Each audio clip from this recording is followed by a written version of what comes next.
Morning guys, so today I'm talking about annual expenses and like sort of how that impacts my budget and how I plan for it and how I moved into these two pages. Annual expenses are obviously those items that like you pay for once a year. You know, it may not be that often and it may be something along the lines of the car MOT or a loved one's birthday or maybe the holidays, just types of things. But also since I've been on the debt-free journey, I've started to open my eyes up to much more.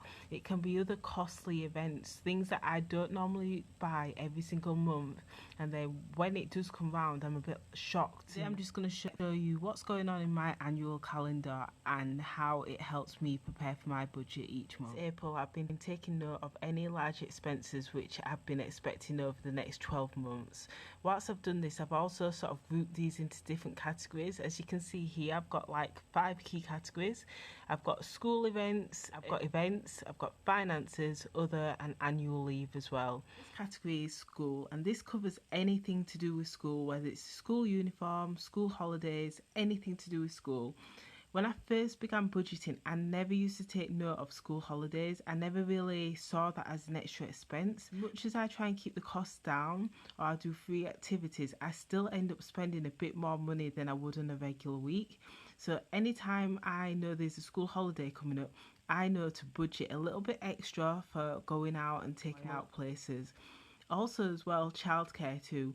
As much as I work from home right now, going forward I may need childcare, and also I do always believe it's good for him to just be around with the kids, especially in the summer holidays. So I like categories events, and that's pretty self-explanatory really. It's like birthdays, anniversaries, and then any events such as Valentine's Day, Christmas and Halloween and stuff as well.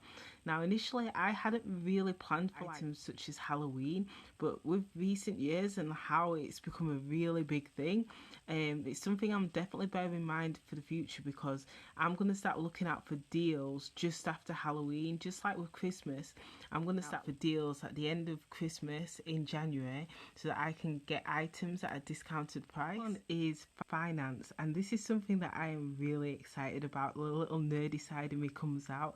This is something new that I started this year.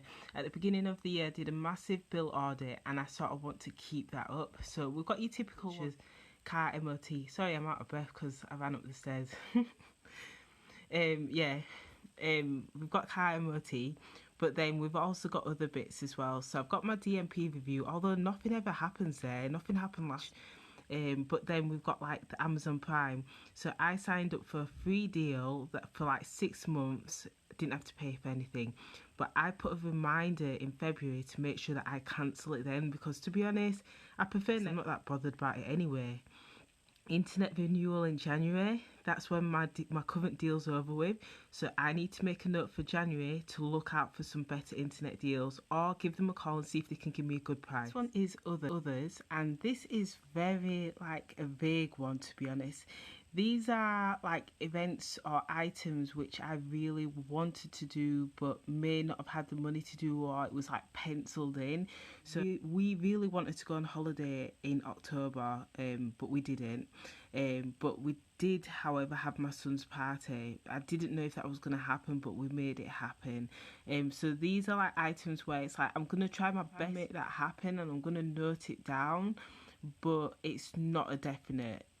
And it kind of helps because it acts as a little reminder, but there's no pressure there at the same time. One is annual leave, but to be honest, I don't really know why I put that one there, because it doesn't really matter. I guess it doesn't really matter. I just sort of use it as a diary to remind myself that I got a week off on those months. Part of my annual view, how I set it up, it's very useful, especially when it comes to remembering dates, like bill dates, especially if you've got any offers that are ending. And it's a great reminder as well for any sort of events coming up, like the school holidays. As they get closer, you're thinking, oh, I really need to start saving for that school uniform. And it's definitely a really good way to plan like the next 12 months and make sure that you've always those big events in the back of your mind, and then you can start saving for it.